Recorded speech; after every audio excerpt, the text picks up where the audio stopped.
همه عمرت به فداکاری و ایثار گذشت، شب نخوابیدی و این چرخه به تکرار گذشت. محض آسودگی من همه کاری کردی، زندگی بر تو ولی حیف که دشوار گذشت. مادرم پیر شدی تا که جوانی بکنم، پس جوانی خودت چه که به یک بار گذشت. قامتت خم شده تا قد بکشد فرزندت، وای من با چه بها عمر جفاکار گذشت.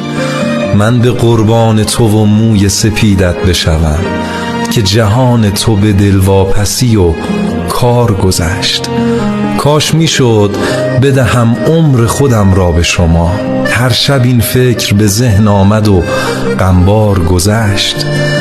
بعد از این کاش فقط فکر خودت باشی و بس، بعد از این کاش فقط فکر خودت باشی و بس، چون که کافیست دگر این همه مقدار گذشت.